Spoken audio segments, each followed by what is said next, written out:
Hey friends, Mikester here. And this is our occasional segment called Pause for the Cause here at First United Methodist Church of Fort Worth. And we know that you have a burning question, actual two burning questions that you've been asking. Number one, what's up with 1111? And number two, does Tom McDermott really love road trips? Well, here to address those questions would be Reverend Tom McDermott. Hey. Hey. Thanks, Mike. Good to be with you. Well, it's awfully nice to see you.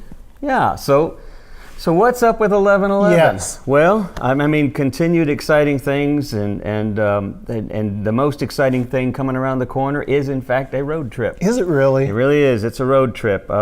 We've let most of the folks who've been attending for over the years, we've let most of them know. I think as they read their emails and such, they'll realize we've got this road trip happening.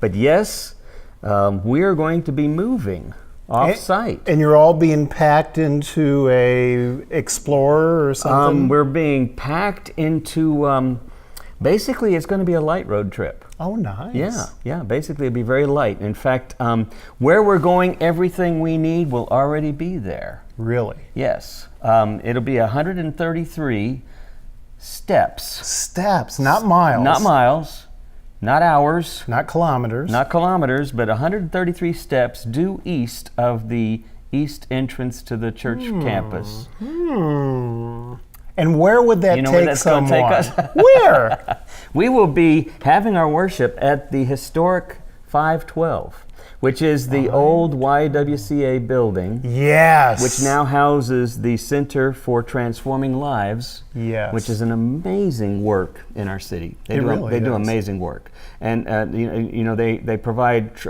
temporary housing for women in transition or in crises or in poverty, a number of different scenarios.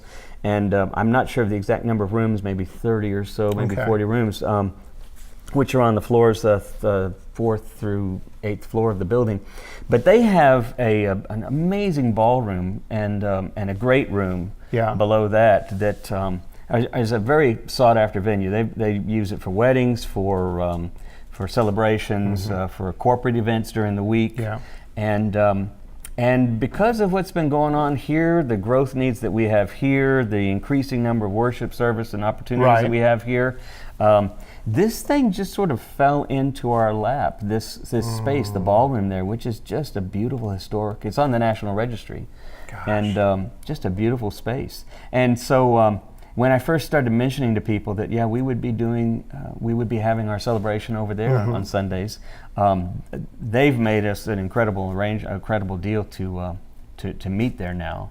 But when I started mentioning to people that this has come into our lap and that we're thinking about this, we visited with probably 50 or 60 of our core members over a period of time, and the response was overwhelmingly positive. Oh, good. Everyone's excited. A lot of people know that site. Right. And it's just never occurred to us that this site was available. I never thought about that as a good location, and I think it's a great one. But and the fun thing about it is that always for us to have sort of an unusual space to meet at, that for a lot of our folks who are interested in our non-traditional service, the idea of being in a non-traditional setting is very appealing, and I think also for who we kind of reach out to in our congregation. But the idea was then what's available. Well, most of what we'd ever looked at in the past were always way off-site. Yeah. And to be literally across the parking lot, and to be in a work essentially affiliated with a work that our church has been affiliated with in different ways for a number of years. A number of our members have served on the board of directors. That's true, for isn't it? CTL, for Center for Transforming Lives, and a number have been involved in volunteer work and mentoring with this work. So some of our friends built that playground years ago that the kids use. Oh, I did not know that. Remember? I think the Good Neighbors class had a big role you know in what? that back I do in the remember day. that was back in the day. I do remember that. Yeah, I'd forgotten that. Wow. No, it's a great relationship, and then the funny thing, of course, is as I've approached people and told them we will be moving, their anxiety, you could just see it rising, and I said, and it's exactly 133 steps east of our eastern entrance, east entrance. I also timed it out. It's 1 minute and 18 seconds. Now, were you walking casually, or did you have that Olympic kind of pace? Well, given my height advantage, my long stride. Yes, that's right.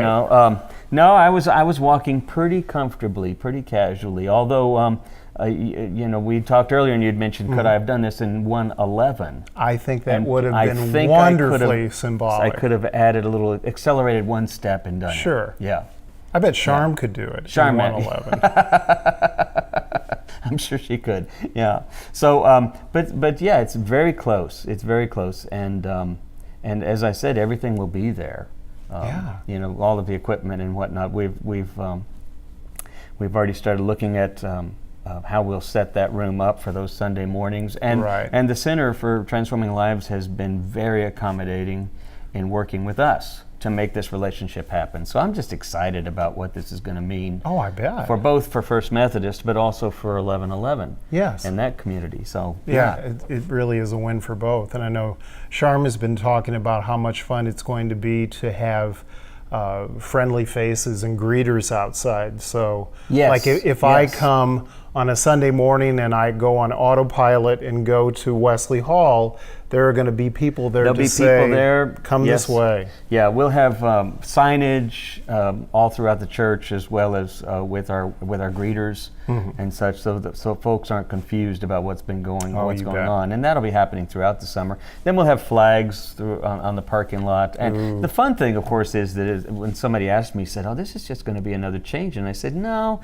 1111 is not changing.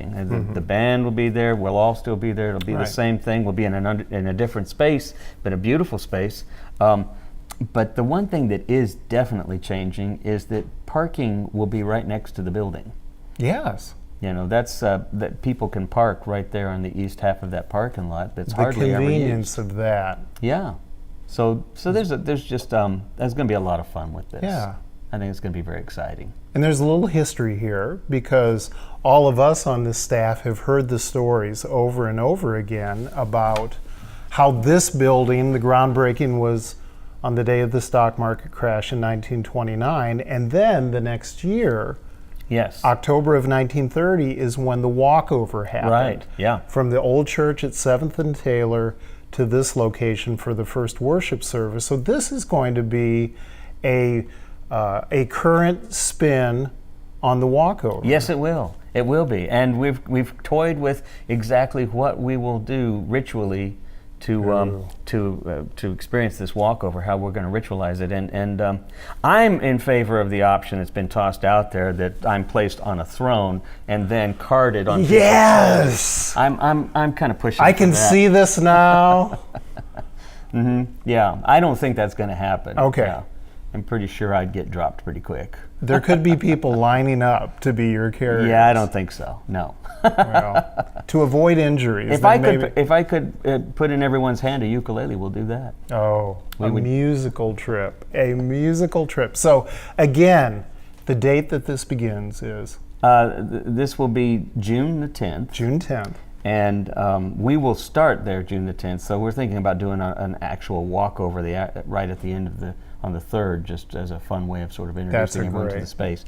But our official start will be there on June the 10th, and it'll be at 11:11, and we'll have greeters and flags, and there'll be food in the main hall in the what we call the Great Hall, which is the big marble room on the first floor, and then it's accessible. There's elevators at both ends, so no one needs to be anxious about the accessibility to that space. So this is going to be great. Yeah. And in addition to everyone who participates in that, there's going to be a whole family of people here cheering you on, holding you in prayer, and all of us being in this together. So we're real excited about it. As you should be. Tom, thank you. Thank you. It is exciting news. This has been Pause for the Cause, and we thank you for being with us.